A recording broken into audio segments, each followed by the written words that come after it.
ఈరోజు ఈ Karimnagar graduate MLC కానీ టీచర్స్ ఎమ్మెల్సీ కానీ భారతీయ జనతా పార్టీకి ఇప్పుడు మిగతా ఇప్పుడు 7 ఎమ్మెల్యేలు 8 మంది ఎమ్మెల్యేలలో 7 ఎమ్మెల్యేలు ఈ కాన్స్టిట్యున్సీ నుంచి ఉన్నారు. 4 ఎంపీలు సగం మంది ఎంపీలు ఇక్కడి నుంచి ఉన్నారు.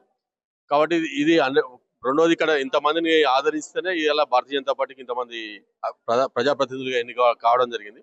కాబట్టి ఖచ్చితంగా ఈ గ్రాడ్యుయేట్ ఎమ్మెల్సీ కానీ టీచర్స్ ఎమ్మెల్సీ కానీ ఇద్దరు అభ్యర్థులు అంజిరెడ్డి గారు కానీ కొమరయ్య గారు 100% ఘన విజయం సాధిస్తారు. ఇక్కడ గ్రాడ్యుయేట్స్ కానీ టీచర్స్ కానీ తప్పకుండా భారతీయ జనతా పార్టీ ఇలా ప్రశ్నించే గొంతు.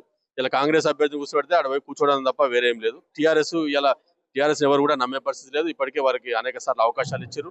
వాళ్ళని ఇలా నమ్మకుండానే వాళ్ళని గద్దె దించారు. కాబట్టి ఖచ్చితంగా ఇలా భారతీయ జనతా పార్టీ ఒక్కటే ఇలా ప్రత్యామ్నాయం, ఇలా ప్రశ్నించే గొంతు. ఇలా ఎమ్మెల్సీ దానిలో ఏవిఎన్ రెడ్డి గారికి తోడుగా ఇద్దరు ఎమ్మెల్సీలు కూడా ఉండబోతున్నారు.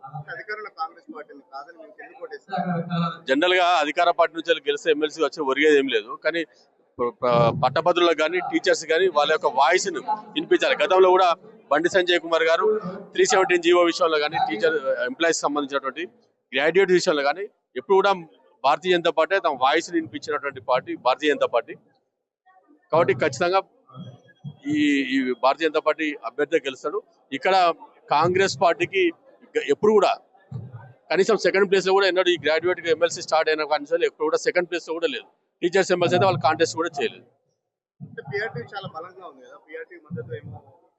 ఇలా టీచర్స్ వాళ్ళందరూ కూడా వాళ్ళ తరఫున పోరాడింది కేవలం భారతీయ జనతా పార్టీ నుంచి. బండి సంజయ్ కుమార్ గారు జైల్లోకి వారిని ఆఫీస్ లో కూడా ఇదే కరీంనగర్ పార్లమెంట్ ఆఫీస్ లో కట్టర్స్ తీసుకొచ్చి ఫైర్ ఇంజన్ సాయంతో మొత్తం కట్టలు చేసి ఒక భయానక వాతావరణం క్రియేట్ చేసి అరెస్ట్ చేశారు. వాళ్ళ కోసం పోరాడింది బండి సంజయ్ కుమార్ గారు. ఖచ్చితంగా వాళ్ళకు వెన్నంటూ ఉండేది మళ్ళీ భారతీయ జనతా పార్టీ అభ్యర్థి అయితేనే ఉంటుంది. కానీ ఖచ్చితంగా నమ్ముతారు టీచర్స్ కానీ గ్రాడ్యుయేట్స్ కానీ ఇలా భారతీయ జనతా పార్టీ అభ్యర్థిని తప్పకుండా గెలిపిస్తారు. గంగాడి కృష్ణారెడ్డి, భారతీయ జనతా పార్టీ కరీంనగర్ జిల్లా అధ్యక్షుడు.